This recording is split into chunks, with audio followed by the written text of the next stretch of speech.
In recent years, China has emerged as a forerunner in the electric vehicle industry with the world's biggest EV market.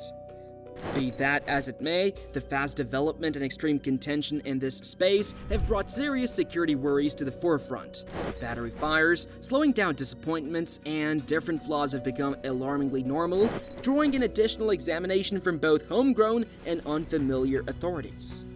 These well-being issues have developed to the point where they can't be dismissed or hushed, raising serious stress over the drawn-out practicality of China's EV industry and the strength of its administrative frameworks. Throughout the previous 10 years, the Chinese e-vehicle market has expanded quickly. Although Chinese EVs catch fire easily due to poor build quality and frequently lack the most basic safety features. In other words, Chinese EV safety problems are so severe that they can no longer be censored. EV's fire is still the main concern among numerous safety concerns. This growth has brought about numerous new models, but it has also raised many concerns, particularly when it comes to safety. In China, the majority of EVs events and fire hazards still occur. It appears that Chinese manufacturers of electric vehicles are still unable to address the primary causes of fire. As the number of EVs on Chinese roads rises, so does the number of incidents, to the point where these kinds of incidents have become commonplace. According to China's Emergency Management Department, on average, 8 EVs caught fire every day in 2023 compared to the previous year, a massive 32% increase. Manufacturers are unable to address issues related to lithium batteries, and experts especially like to point out charging accidents, which are among the most common. We all remember the recent incident in Hong Kong in which a 53-year-old woman managed to escape certain death at China's leading EV maker, which caught fire the moment it was plugged into a charger. Luckily, this woman had enough time to step away to a safe distance before the fire escalated, and eventually the EV burned to the ground. While further investigation showed that there was a short circuit caused by a small design flaw on the charging socket, but not all fire incidents have such a logical explanation in many cases. There was no trigger, no EVs caught fire for no reason. One such example is a fire incident from the Auto City, which happened at one of the exhibition halls which car makers used to show their latest models, and well, one of these EVs caught fire for no reason. It was just standing there, not even attached to a charger. Suddenly, it started smoking and it was pure luck that firefighters were there, so they reacted quickly and pushed the car out to the parking lot. Soon after, the smoke turned into an open flame and the vehicle burned to the ground. Apparently, these incidents start before EVs come out of a plant. Some of these fire incidents have already been at battery plants, such as the one that happened a few months ago at the SK battery plant when an EV caught fire during a test ride. Batteries are still quite susceptible to collisions even if they are housed in special housing, and collisions are one of the main reasons that e-vehicles catch fire.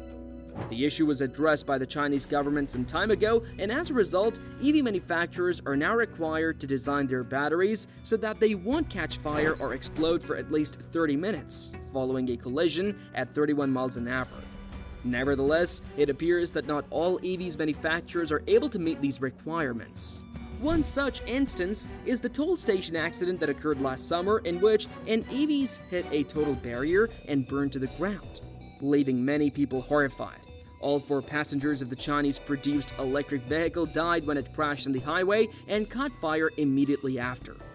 It's interesting to note that the vehicle was made by a Western legacy car manufacturer. This suggests that domestic automakers may not have adequate quality control because all automakers are prone to design flaws and that new technology may take some time to reach a safe level. In the meantime, sales of FKS Volkswagen models are free-falling in China. After this occurrence, the manufacturer had quite ambitious intentions for China's electrification, given that it had already introduced 3 fully electric models, the ID3, ID4, and ID6 in this region of the world. Why crash safety is important, the Chinese EV industry is currently in the process of expanding to Western markets, and in that process, one of the main ways to attract customers is to offer super affordable vehicles. One of them was the P-Suda SAO1, which debuted a few years ago in Europe with a price that could go as low as 1,000 euros. After incentive, the Sao-1 was able to hit the German market without a crash test because it was framed as a low-volume vehicle, and the moment it hit the market, the reason it was so cheap was that it didn't have airbags, ESP or ABS, so ADAC decided to take it to a crash test to check whether the new EV was safe at all or not. One offset crash was enough to see what was going on. The pillar was completely destroyed just like the door, so it was pretty much impossible to retrieve the dummy. Once the firefighters managed to open the door, there was a lot to be seen. Namely that the steering column was destroyed and the dummy hit the steering wheel, meaning that in real life, the driver wouldn't have much chance to survive. But that wasn't all. Besides the obvious lack of essential safety systems and the construction that's anything but solid, this EV is also a disastrous of performers. There are Chinese EVs in South America as well, but they don't seem to be very safe. The Jock A1X is among the finest instances. The NCAP for Latin America evaluated a vehicle that was developed as a joint venture between a Chinese manufacturer and Volkswagen. And it did. Let's say, of course, there were some very concerning results from side and frontal impacts, but what's really worrying is that none of these impacts were strong enough to cut off power. That is, the system indicated that the battery was off, but it was still operational, which again raises serious concerns about fires following collisions. Not only that, but the test also revealed other issues, like excessive tire wear during the stability control evaluation.